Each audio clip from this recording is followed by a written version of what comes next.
अस्सलाम वालेकुम ख़वातीन और हज़रात, very good morning to all of you. आप सबको द मॉर्निंग स्टार में खुश आमदीद कहते हैं। आज की एक नई सुबह आपकी एक बेहतरीन जिद्दोजहद की मुंतज़र है। आज का दिन आपने बहुत अच्छा गुजारना है, बहुत पॉजिटिव रहते हुए गुजारना है। आज मैं आते हुए ख़वातीन और हज़रात एक बात सोच रहा था कि कभी भी हम अपने दिन की शुरुआत करते हैं अपने दफ्तर पे जाने के लिए, ऑफिस जाने के लिए, स्कूल जाने के लिए।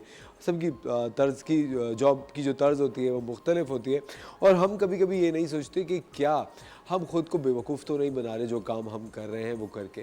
क्या हम वाकई ज़िंदगी में यही करना चाहते थे या हालात की वजह से we have ended up in this job. हम लोग बहुत दफ़ा अपनी बचपन से सोचते हैं, वो आप कभी किसी बच्चे से पूछें तो वो चाहता होगा, और आप भी उनमें से यकीनन एक बच्चा ज़रूर होंगे जो कि बचपन में पायलट बनना चाहता होगा या दुनिया के ऊपर रूल करना चाहता होगा। लेकिन जैसे जैसे आप बड़े हो जाते हैं, ऑफ कोर्स ज़िंदगी इतनी डिफरेंट और मुख्तलिफ हो जाती है कि आपके जो ख्वाब हैं वो कहीं रह जाते हैं और फिर हम लोग वो ख्वाब अपने बच्चों पे मुसल्लत करना शुरू हो जाते हैं कि मेरा ख्वाब था बेटा कि मैं डॉक्टर बनूँ, मैं तो नहीं बन सका, मैं चाहता हूँ तुम बनो। और हम उस बच्चे के जो ख्वाब होते हैं जो कि आज के दौर के ख्वाब होंगे उन्हें हम क्रश कर देते हैं और हम अपने ख्वाब, अपनी सोच उन मासूम बच्चों पे मुसल्लत कर देते हैं और हम चाहते हैं कि हमारे जो ख्वाब है वो हमारे बच्चे जिए। आखिर हम ऐसा क्यों करते हैं? इसकी एक बहुत बड़ी वजह ये हमारे अंदर जो महरूमियाँ रह जाती हैं, जो हमारे बचपन में जो फुलफिलमेंट्स हमें नहीं होती हैं ज़िंदगी की, वो हम चाहते हैं कि किसी न किसी तरह हम जिन लोगों से प्यार करते हैं, जिनको हम अपना समझते हैं, उनके अंदर हम वो चीज़ें तलाश करें, उनके अंदर हम वो चीज़ें ढूंढें और उनको हम देख के खुश हो कि देखो ये मेरा ख्वाब था, ये मेरे बेटे ने पूरा किया। और कभी ये जानने की कोशिश भी नहीं करते कि आपके बच्चे में क्या वो सलाहियतें मौजूद हैं कि वो करना चाहता है। क्या आपका बच्चा क्या पता किसी और चीज़ में बहुत काबिल हो और वो अपना करियर किसी और चीज़ में बनाना चाहता हो और कुछ और करना चाहता हो, लेकिन हम कभी इस तरह नहीं सोचते। हमें आजकल के दौर के हिसाब से सोचना पड़ेगा, हमें आजकल के दौर के हिसाब से अपने बच्चों को ट्रेन करना पड़ेगा ताकि वो आगे आने वाले दौर में एक बेहतरीन ज़िंदगी गुजार सके, एक बैलेंस टाइप गुजार सके। आपको पता है दुनिया एक ग्लोबल विलेज बनता जा रहा है, सारे मुल्क सब चीज़ें बहुत करीब करीब तर होती जा रही हैं। आप एक दूसरे से कम्युनिकेशन बहुत इजी हो गया और अब हर इंसान, आप देखें कितने लोगों को मैं जानता हूँ, नौजवान नस्ल यूट्यूब पे, इंस्टाग्राम पे, फेसबुक पे छोटे छोटे बिजनेसेस करती है जहाँ पे वो इंटरनेशनली लोगों से डील कर रहे होते हैं, अपने प्रोडक्ट्स हैं जो बाहर भेज रहे हैं, बाहर से चीज़ें इंपोर्ट कर रहे हैं। कितनी दफ़ा ऐसा होता है कि आप लोग इंटरनेशनल लोगों से आपका ताल्लुक़ होता है और आप उनसे इंटरेक्ट कर रहे होते हैं और उसके लिए एक कम्युनिकेशन स्किल की ज़रूरत है, उसके लिए बहुत ज़्यादा आपके टैलेंट की ज़रूरत है और ये जो चीज़ें हैं ये वक्तन फ़वक्तन आपके अंदर आती रहती हैं। मैं जो बात करना चाह रहा था वो बहुत ज़्यादा ज़रूरी है, वो यही है कि हम कभी भी अपने जो ख्वाब हैं उन्हें हमें ख़ुद पूरा करना चाहिए। इट्स नेवर टू लेट जैसे कहा जाता है।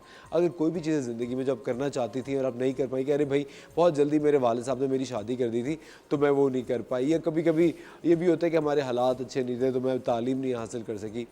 अब वो वक्त है कि आप अपने बारे में सोचें, अपने आप को एम्पावर करें, आगे बढ़ें ज़िंदगी में। अगर आपके बच्चे बड़े हो गए तो आप उनसे अपना ख्वाब पूरा करने को मत कहें, आप उनसे मदद लीजिए कि आप अपना ख्वाब बज़ाते खुद पूरा कर सकें, क्योंकि आपकी ज़िंदगी जब तक आप ज़िंदा हैं, सांस ले रहे हैं, आपको ज़िंदा रहने का और ज़िंदा दिल रहने का पूरा पूरा हक़ है। ये हक़ आपसे किसी ने नहीं छीना। ख़वातीन और हज़रात, आप इस बात से यकीनन एग्री करेंगे कि आफ्टर मैरिज या बच्चे जब बड़े हो जाते हैं तो ख़वातीन अपनी हेल्थ को बिल्कुल छोड़ देती हैं, बहुत ज़्यादा ओवरवेट हो जाती हैं और उनके घर के जो मर्द हज़रात होते हैं, यकीनन आप लोग रिलेट करेंगे, वो भी कहते हैं अरे अरे कुछ नहीं होता, हमारी अम्मी भी ऐसी थी। और हर एक घर में तो ये इस एज के साथ तो वज़न बढ़ ही जाता है और फिर कहते हैं कि नहीं वो मेरे वालिदैन में किसी को शुगर थी या ओबेसिटी थी तो इस वजह से मुझे भी ऐसा हो गया। ऐसा कुछ नहीं होता। आप अपनी एज के, जो भी आपकी उम्र हो उस एज के, अगर आप इंटरनेशनल सेलिब्रिटीज़ देखें तो वो अपने आप को इस तरह फिट क्यों रखते हैं? फिर हमारे दिमाग में आता है अरे भाई वो तो सेलिब्रिटी है, वो तो बहुत कुछ करते होंगे। मैं आपको बताऊं कोई कुछ नहीं करता। सब लोग सिंपल जिम जाते हैं और खाने में ध्यान देते हैं, ये दो चीज़ें करते हैं। सिर्फ एक्सरसाइज करते हैं और खाने पे ध्यान देते हैं कि क्या खा रहे हैं ताकि वो फिट रहें। जब आप फिट रहते हैं तो आप अपने ख्वाब पूरे कर सकते हैं। तो प्रिसाइसली एक जो बात है, पूरी बात का जुज़ यही है कि आप अपने ख्वाब खुद पूरे कीजिए, अपने ख्वाबों को मरने मत दीजिए और दूसरों पे मुसल्लत मत कीजिए। आपके बच्चों के अपने ख्वाब होंगे, उनके अपने गोल्स होंगे, उनके अपने एम्बिशंस होंगे और आपको कोई हक नहीं पहुँचता कि आप उनके एम्बिशंस और उनके गोल्स के ऊपर अपनी राय को मुसल्लत करें। आप उनसे डिस्कस ज़रूर कर सकते हैं कि बेटे would you like to do what I want always wanted to do, लेकिन आप कभी भी मुसल्लत नहीं कर सकते कि तुमने यही करना है। आपको पता है कितने ज़्यादा बच्चे जो हैं वो डिप्रेशन का शिकार हो जाते हैं when they are unable to reach the goal. वो जब अपने वालिदैन का ख्वाब पूरा नहीं कर पाते, और आप मैं इतने छोटे छोटे बच्चों से मिल रहा होता हूँ 19-20 साल के, कभी वो इंटर्नशिप्स पे आ रहे होते हैं, कभी वो हमारे साथ काम कर रहे हो तो यही कहते हैं बस मेरे अब्बू का एक ख्वाब था, मेरी अम्मी का एक ख्वाब था। और कभी आप उनसे ख्वाब पूछेंगे ना, हाँ मैं चाहता तो था लेकिन मुझे अम्मी अब्बू से इतना प्यार है कि मैं चाहता हूँ उनका ख्वाब पूरा करूँ। हमें हर दफ़ा अपने वालिदैन का जो ख्वाब है वो पूरा नहीं करना होता। मैं ये चाहता हूँ कि आप लोग अपने बच्चों से ज़रूर पूछें, बेटा तुम्हारा क्या ख्वाब है, चलो हम मिलकर उसको पूरा करते हैं और मैं अपने ख्वाब को पूरा करूँगी। सबके गोल्स इंडिविजुअल गोल्स होते हैं और आप जब तक ज़िंदा है, सांस ले रहे हैं, आपको अपने गोल्स की तरफ काम करना चाहिए। आज का बड़ा अच्छा शो आपके लिए लाइनअप क्या है। हमारे साथ आमना अलाउद्दीन होंगी, साइकोलॉजिस्ट है, जो कि एंटी सोशल लोग क्यों हो जाते हैं, लोगों से मिलना जुलना क्यों बंद कर देते हैं, उसकी क्या वजूहत होती हैं, उसके बारे में बात करेंगे। हकीम शाह नज़ीर होंगे, जो कि बदलते मौसमों के साथ जो एलर्जीज़ हैं उनसे बचने के हल बताएंगे।